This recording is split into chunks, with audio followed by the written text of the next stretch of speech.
Selamat pagi, anak-anak sekalian. Salam sejahtera untuk kita semua. Pagi ini kita akan membahas mengenai gaya gerak listrik induksi yang sering disebut dengan GGL induksi. Adapun kompetensi dasar dan tujuan pembelajaran adalah sebagai berikut.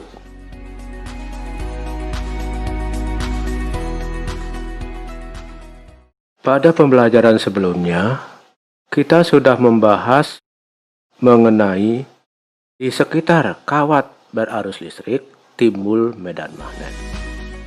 Apakah medan magnet dapat menimbulkan arus listrik?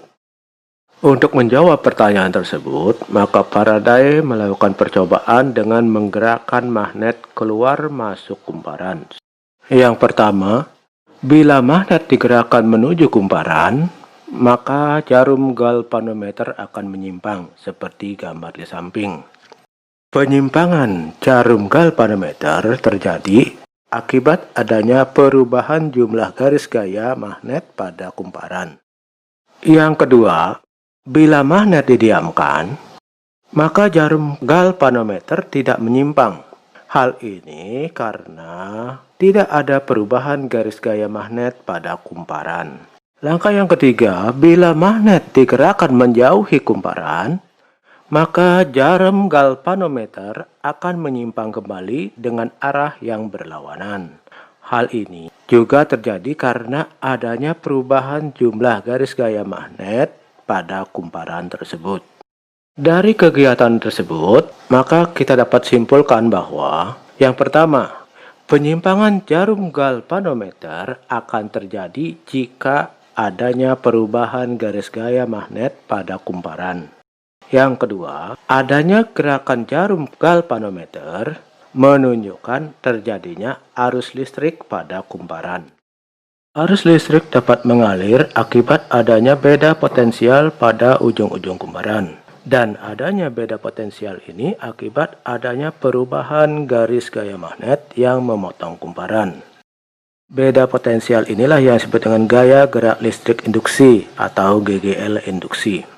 Selanjutnya, bagaimana cara membangkitkan atau menimbulkan GGL induksi itu? Ada 4 cara untuk membangkitkan GGL induksi. Yang pertama, menggerakkan magnet keluar masuk kumparan. Yang kedua, memutar magnet di dekat kumparan. Yang ketiga, memutar kumparan dalam medan magnet. Dan yang terakhir, memutus-mutus arus listrik yang melalui kumparan. Untuk memperbesar GGL induksi dapat dilakukan dengan cara yang pertama, mempercepat gerak keluar masuknya magnet pada kumparan. Yang kedua, menambah jumlah lilitan pada kumparan. Dan yang ketiga, menggunakan magnet yang lebih kuat. Mari kita perhatikan beberapa alat yang prinsip kerjanya berdasarkan induksi elektromagnetik. Yang pertama adalah generator yang sering disebut dengan dinamo.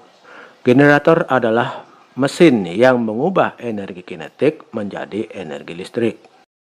Berdasarkan arus yang dihasilkannya, generator dibedakan menjadi 2, yaitu yang pertama generator AC yang menghasilkan arus bolak-balik.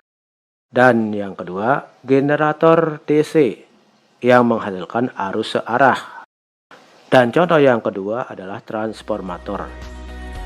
Oke, anak-anak sekalian, sampai di sini pembelajaran kita. Semoga bermanfaat. Terima kasih. Sampai jumpa pada video berikutnya.